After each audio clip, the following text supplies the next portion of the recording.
This is FYI News 13, brought to you by SSPTV and the Hazleton Standard Speaker. For your information, a group of local students made a mobile app. We'll tell you what it does next. Hello again, and thanks for watching FYI News 13. I'm Ken Kara. We start with some headlines. A 13-year-old has been identified by police as the person responsible for yesterday's threat in the Monoy Area School District. Monoy City Police Chief John Kazmarchek tells FYI that his department, in conjunction with the Monoy Area School District administrative staff, have identified a 13-year-old male student who is responsible for the threats at the school yesterday. The school is following their policies, and the Monoy City Police will be filing charges through Schuylkill County juvenile courts. The chief says that those charges include terroristic threats and threatening to use weapons of mass destruction with evacuation. This was the third threat for the district in as many weeks. The chief says that the 13-year-old student was not involved in the other two incidents. Hazleton police responded to the area of Diamond Avenue and Fulton Court last night for the report of a gunshot victim. The call came in around 8 p.m. The Pennsylvania State Police also assisted at the scene. Police have released little information on the incident. We do not know the name or condition of the victim. They do ask that anyone with information, they can call Hazleton Police or dial 911. Some good news for residents of one community in our viewing area. Butler Township unveiled its 2015 proposed budget this morning, and residents will be happy to learn that it will not include a tax increase. Butler Township supervisors unveiled their proposed budget for 2015 this morning. It totals just over $3,253,000, with total expenses for the wastewater division just over $1,360,000. The proposed spending plan means there will not be a tax increase nor any increases in sewer fees this coming year. The budget includes one new police officer and the replacement of a police four-wheel drive vehicle. Supervisor Chair Brian Kissenweather says, quote, "Everything you read is crime and drugs. We want our residents to feel safe and feel protected. That's why Butler Township continues to be a growing community," unquote. The budget also allows for more road paving and infrastructure improvements. The budget will be available for the required 20-day public inspection. Interested residents can contact the township office or go to the township's webpage at www.butlertownship.org. Tonight, an important reminder from the Hazleton Area PTA Council. A panel discussion entitled Common Questions About Common Core will be held tomorrow evening from 6:30 p.m. until 8:30 p.m. at the Hazleton Area School District Administration Building. This is an opportunity for parents to ask questions about new education standards and the curriculum changes made to successfully achieve those standards. All parents, educators, and anyone interested in Common Core is invited to attend. Staying with education, Lisa Sugart recently stopped by the Hazleton Area School District Academy of Sciences and talked with some students who came up with a mobile app. We're here at the Hazleton Academy of Sciences with computer literacy teacher Mr. John Berta about a special project for one of his classes, Intro to Computer Science. They've actually created an app. The students have done this. So tell us what they did. Well, each student was responsible for researching 5 stocks, and they use Python programming to create an algorithm that monitors and tracks those stocks over a period of since the end of October up until currently. How long did it take for this to happen? We worked on it for about 2 weeks setting it up, and then they ran a couple back tests on their stocks, and now it's been live since October 23rd, I believe. So now, what will the students be showing us today about this app? Well, they created a sample algorithm for you today, and one of the features of the program is it allows the students to collaborate and work on it in real time. So you're going to see each student coding in a separate color, and they'll demonstrate that for you right now. All right, well, we did a project where we were picking out stocks. Now, in order to do that, we had to come up with SID numbers for each stock. Now, when we were picking out the SID numbers, we would type them into this algorithm that we created on Quantopian. And after we sort that out, we would talk to each other and see what would our next step be. And for this to happen, we had to put in a number, the certain amount of money that we're investing. So when it bought and sell, when we live traded this, it would come up with a chart, and it'll tell you what dropped and what went up. So as he was saying that, it would buy and sell the stocks based on how much money we put in. And as we continued through the code, we'd have to put in if we wanted to buy or sell, because if we didn't, the code, it would either crash or it would just either buy or just sell, which wouldn't help us at all. And then when he was going with it, would show the chart on how our things would go. We would only be able to do 5 stocks at a time, so the problem we were having, we would have to choose our 5 best stocks and put them on that chart, because if we didn't, we wouldn't be able to show anything. Well, using this program, you can have a large amount of people working on one project all at once, and it would be editing the program like all together. Everyone would be able to change things, and you'd be able to see everyone's modifications as they do it. I really like the fact that we were able to use this program because of the fact we were able to use like teamwork to build the program. With Quantopian, this website, we are able to trade theoretical money to see how our stocks play out. And for anyone else interested in it, it is in beta right now. It's currently being developed by whoever created this API and the ability to trade these stocks. You don't have to use theoretical non-existent money. You can start I think it works as a subscription, and you can put in actual money with someone you need a broker, an interactive broker through this website, which I'm sure they offer. And you are able to actually trade stocks for actual money that you have to try and go up in the business and try and gather yourself some funds from selling stocks. And of course, we're not actually going to be trading money, but it's just a good way for anyone who is interested in the stock market to work through and try and find another way of trading stocks for themselves, for their portfolio. And how impressed were you with these students? I'm blown away by the class. They're all intelligent, they're all thoughtful kids, and they put their best effort forth every day. Now, this has not only helped them learn more, but it's also garnered an award for the school as well, or a grant. Yes, we received a grant from Partners in Education for the purchase of some digital video equipment, which are going to be used in projects going forward.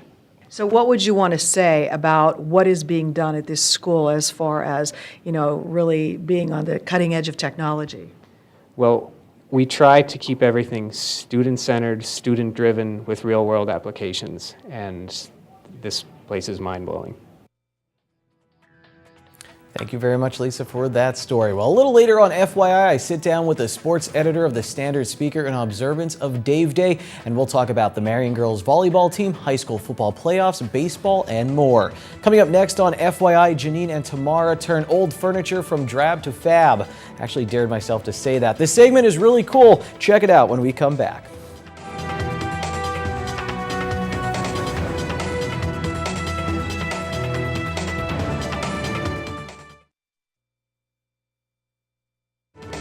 This is FYI News 13, brought to you by SSPTV and the Hazleton Standard Speaker. It's cold outside and maybe you're looking for a project to do inside with an old piece of furniture or something that you have laying around the house. Well, we're back here at the Sage Exchange with Tamara, and her workshops are going to start. You've been asking about them, defunk your junk and furniture, right? Yep, we're going to start painting. So I'm excited about this. Our junk. Actually, I got these dressers. I got them at Sally's Boutique, my Salvation Army, of course. Love it. They were $25. Like for both? A piece. Okay. But I'm going to do one in paint and one in fabric, which I'll show you the before and afters. And use that mustard seed paint. Mustard seed paint. Okay. I love my milk paint. There's like old furniture, could be anything. It doesn't have to just be a dresser. It could be an old window, an old door. This is actually my first Christmas present. I just started this. It's not done. This was my rocker. I was 6 months old, so my mom gave me that. I just put a first coat of paint on that, but you'll see what that's like when I antique it. Okay. This was given to me. It's awesome. It's beautiful. I'm jealous. It's a wine. A friend Mike gave me this. I don't know, but it's amazing. There's a little key to it, and there's a little latch here, but this, he was going to refinish. He's had it there. I'm going to redo this, Okay. You know, you hang your glasses. It's an old beautiful. wine cabinet. It's a beautiful piece of furniture. It is, and I can't wait to see that done. I can't wait to see this done. How do people get information on your workshop? My first workshop is going to start November 30th, a Tuesday. I'm going to have it from 6 to 8 o'clock here at the Sage Exchange. I'm at 11 East Broad, downtown in Hazleton, right next to the Dragonfly. What's the number so they can get a hold of you? You can call, or actually get on my Facebook page, Okay. What's the Sense? Okay. Or Sage the Exchange is my website. You can get on there, contact me, send me an email. You can stop in. I'm usually here from like 1 to 9 o'clock every day. All right, and we can help you with your old furniture. Again, it could be an old door, anything that you can do over, right? Yeah, right. If you want to come to a mirror? workshop, that's great. If you just want to stop in for a suggestion or an idea, that would be great too. Stop in and see me anytime. All right, we have all different kinds of projects going on. This is little Marla. Boss. She's 3 and she's one of tomorrow's helpers here, right? My little Huckleberry number 5. All right. So every week, join us here on FYI at the Sage Exchange. Time now for FYI News 13 weather. Hey look, snow. Big plastic snow that lights up. The city of Hazleton is getting ready for the next wave of weather with their decorations, and it looks like we should all be getting prepared as well. This is our forecast from the National Weather Service. Tonight will be mostly clear, the low 30 degrees, winds up to 10 miles per hour. On the extended forecast, Thursday we'll have some increasing clouds. The high will be near 36. Thursday night, scattered flurries before 10 p.m., the low 23 degrees. On Friday, mostly sunny. That's the good news. The bad news, the high's near 34 degrees. On Friday night, partly cloudy, low of 23. Saturday will be mostly sunny with a high of 36. Saturday night, we get down to 25. Sunday, 30% chance of snow showers, high of 37 at night. Chances increase for snow. We go up to 50% chance. The low will be 29. Well, 'tis the holiday season and everybody is decorating, including the Greater Hazleton Chamber of Commerce and all of its members. And here to tell us about the 10th annual Holiday Decorating Contest, which is sponsored by the Greater Hazleton Chamber of Commerce's Women's Networking Holiday Decorating Contest Committee. Whew, I got it out. Is Denise Corcoran. She's the chair of that committee. And also we have Julie Ferry, who is an administrative assistant at the chamber. I'm going to start with, I guess I'm going to start with Denise, because the decorating comes first before the judging. Sorry, Julie. So this is fun. You're encouraging everybody in the downtown, throughout the downtown and throughout the area to decorate and be part of this big contest. So what's it all about? Well, it's open to any chamber members, and what we do is we have an application that's available on the chamber website. They fill it out. It needs to be back in the office by November 21st, and then it's up to them, whatever they want to do. They can decorate, so we've gone out and the whole office has been decorated, the outdoors decorated, just someone's cubicles decorated. There could be a theme throughout, and so it's up to their imagination to do whatever they want to do. And then on December 3rd in the afternoon, and between 12 and 5:30, there's a committee that goes out and judges them, and there could be, best decorated, best theme, and they decide who wins the award for the best decorated space. And what is the award? The award is actually presented at the mixer, which Julie's going to talk about, and she will discuss what the awards are too.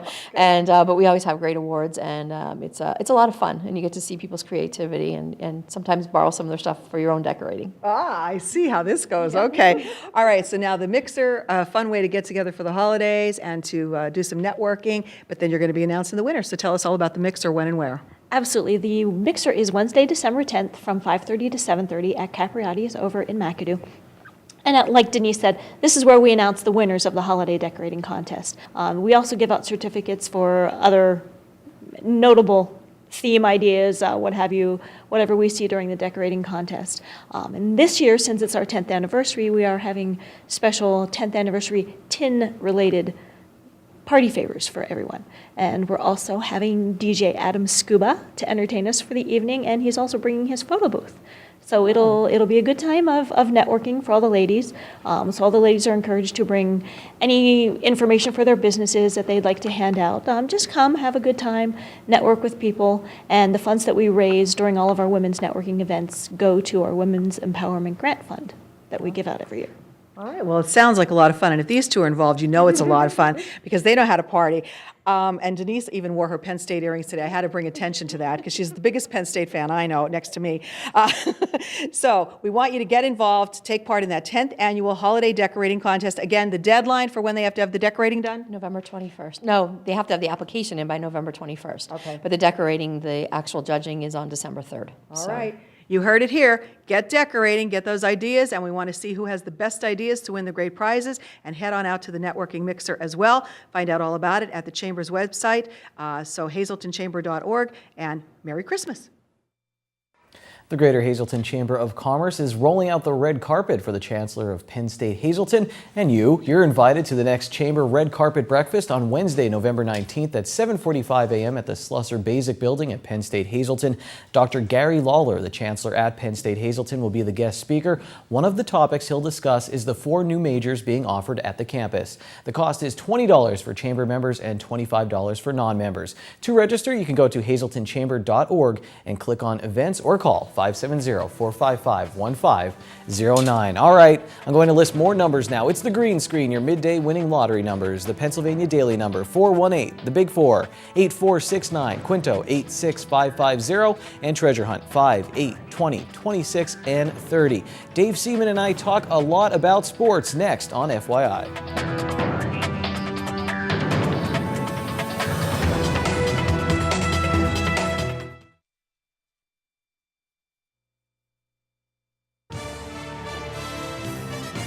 This is FYI News 13 Sports. It's Dave Day on the Sportscast, and I'm so happy Dave Seaman, the sports editor from the Standard Speaker, is with us. And the reason is, if you open up the Standard Speaker on Wednesday, go to the sports section. It is filled with a ton of great local sports news. And Dave, let's jump right into it. The Marion Phillies, the girls volleyball team, I call them the Volleyball Ninjas. They are going back to the state championship game, trying to win their second straight single A state title. Right now, I want to single out one girl, and then we'll talk about the whole team. Abby O'Donnell had 32 assists against Troy to get them into the state championship. She is so good at setting. She's in almost every highlight, even though I don't mention her name sometimes when it does happen. Loves defense. When we talked to her earlier this season, one of the best defenders on the team.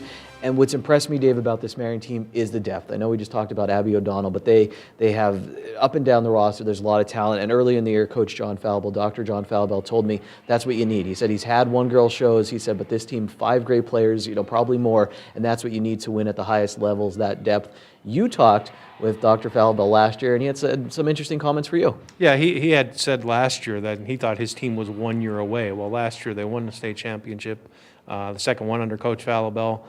He thought this year would be the team that they would be really dominant, and of course they have been dominant, and looks like they have a chance to win 2 in a row. So that will be this Saturday. The Marion football team, they have a chance to win the District 11 Single A Championship. That game will be on Saturday. The Colts, Dave, as we talked about, again, like we talked with the Phillies, with that depth, they're balanced on offense, good on defense. Talk about their game coming up this Saturday. It's going to be a challenge for the Colts, but the Colts have been playing very well lately. They got their offense really clicking. Running back KJ Snurrs had an outstanding season. We featured him. Steve Stallone did an outstanding feature on him last week. Coupled with Ethan Kaczynski, the quarterback, and a slew of talented athletes, the Colts should be able to move the ball on Pius X. Are they going to be able to slow down Pius X's offense? That's Pius X's strength. That'll be the big difference in the game. And it's going to be cold out, so I take a running game over a passing game in a cold weather game like that. And one man who played for the Marion Colts, Brandon McGowan. He'll be playing for the Temple Owls in Beaver Stadium, starting offensive lineman for Temple as they take on the Nittany Lions. Excellent article on him today by Sam Matta in the Standard Speaker. And Temple's offensive line coach there had a quote in the Standard Speaker, high compliment for the Cole region, Dave, about the players coming out of our area. And Temple and Penn State both battling for bowl eligibility. But first, just talk about Brandon a little bit. Brandon has played well since stepping into a starting role.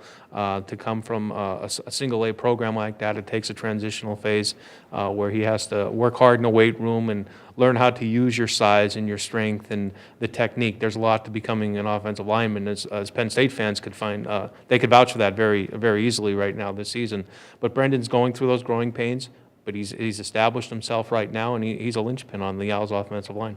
So watch out for that game. And finally, with high school football, the North Schuylkill Spartans, they will go after the District 11 AA championship. Been dominant so far. They get a rematch against Northwestern Lehigh from the Eastern Conference Championship last year. This game would be at North Schuylkill on Friday night. Spartans a big chance to add another chapter to their already great season. Yeah, it's been a great season so far for North Schuylkill, but I think there's a little bit of unfinished business there down in Fountain Springs.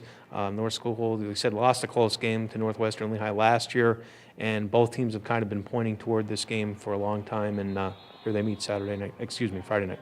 All right, Dave, last thing I want to talk about also in the Standard Speaker today, Russ Kanzler will be back with the Philadelphia Phillies organization, signing a minor league contract. Went there last year. They had the confidence in him. He got to play every day, and he impressed. Now heading back to the Phillies, and he said in the article this might be his best opportunity because they need offense, and he has the plate discipline they're looking for. So Russ, back with the Phillies. I think it's a good move for the Phillies, and it's a good move for Russ, too. Like Russ said, they need some offense. They need to establish somebody in the outfield. Maybe Russ will play outfield, maybe play a little first base. Who knows what's going to happen with Ryan Howard. But Russ is in a good position where he's close to home. He's comfortable in that position. The teammates seem to like him. I know the area likes seeing him play, so they get an opportunity to see him play. A lot of good stuff, Dave. Thanks again so much for being with us. And if you want to read more in depth about everything we just talked about, pick up Wednesday's Standard Speaker. It's Wednesday, and here's some delicious alliteration. It's signature steak night at Bottlenecks. All of their signature steaks are only $9.95 plus bottomless soup and salad for only $2.95.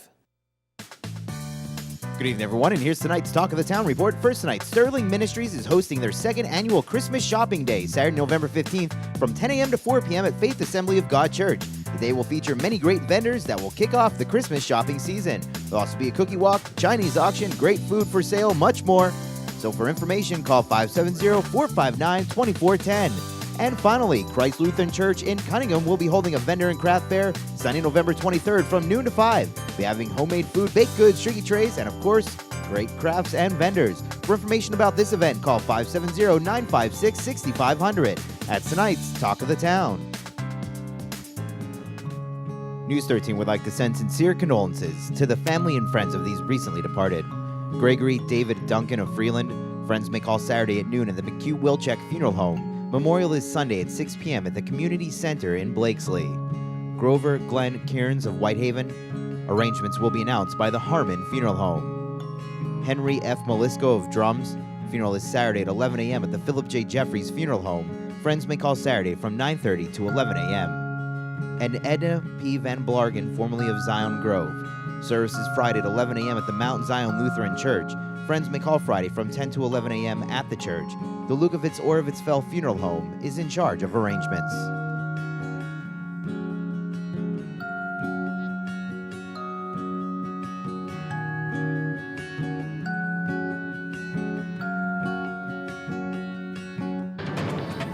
Attention pay-per-view subscribers, if you see your name right now on News 13, you'll have 13 minutes to call in and win a free movie from Service Electric Cablevision.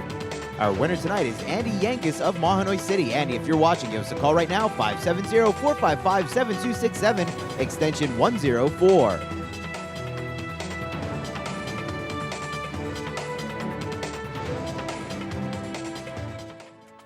Working on a Thanksgiving story right now. I'm very excited about it, and I wanted to say that because I want to tell you that we're going to have a special Thanksgiving show in a few weeks, so get ready for that. Get ready for more FYI tomorrow. I'll see you then. Take it easy, everyone.